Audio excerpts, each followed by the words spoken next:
Hey YouTube, I realize that I owe you an update on the desk and how I'm using my keyboard and what setup I found most comfortable for me long term. So without further ado, let's just jump right in here. So we've got the trusty MoErgo Glove 80 here. Not without its faults, but I really like it, and you can watch some of the other videos on my channel to learn more about that. I have dabbled with trackballs, and I'll be honest, I really enjoy trackballs. I enjoy especially index finger trackballs, but I've found that the vertical mouse over time feels to be the most comfortable for me. I do rotate in with a trackball here and there just to not have the exact same repetitive strain or repetitive motion. But here's the setup I have. So I've got this guy here, which is a little bean bag mouse wrist rest that I've emptied about half of the little plastic pellets out of it. I love this thing so much. It's unreasonable how much I love it.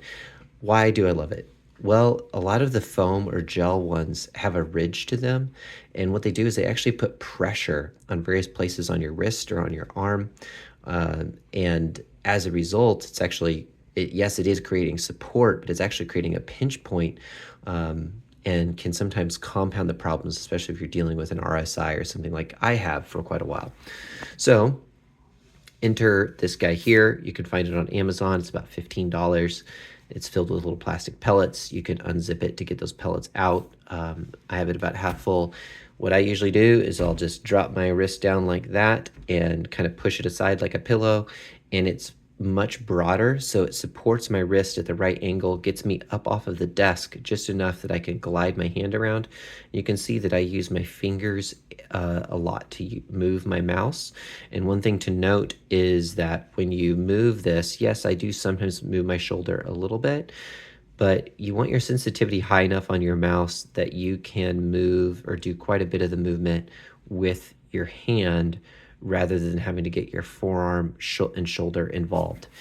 So that's one little hack to know. Additionally, with the Glove 80, you're probably familiar with seeing this if you've looked at my other videos or just videos of the Glove 80, where the palm rest or wrist rest comes off of the device. I have removed mine, and what I found was, despite that palm rest being very comfortable, is that I'm a lazy bum, and when I type, like to rest my palm on it. And really, I should only be doing that when I'm not typing. And while it was still way more comfortable with this than any standard keyboard I had used, or even my split tinted keyboard I had been using for a while, with the palm rest, I was still having some pain.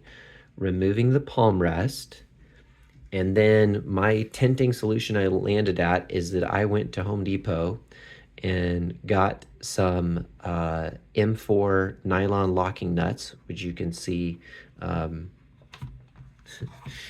right here at the top. I've got a locking nut there, and then just a standard nut down at the bottom.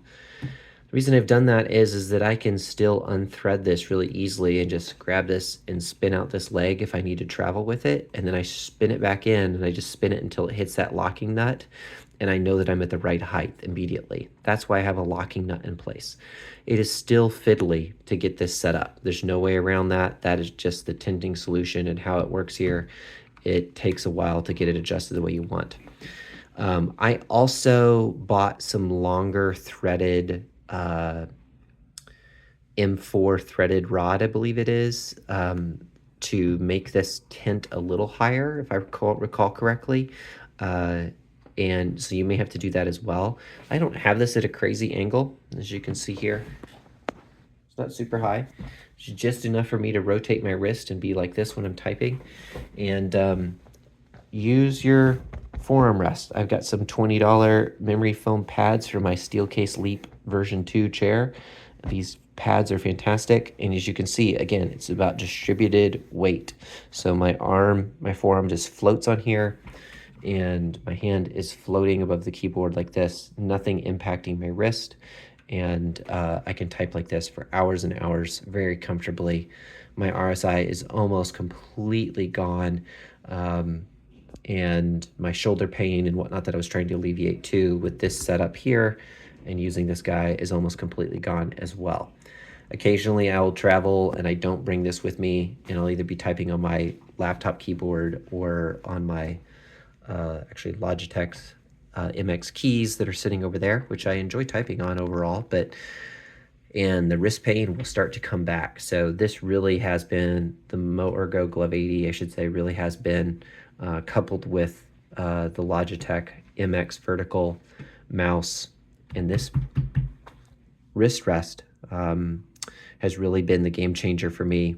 And if you don't have one, get a Theraband Flexbar.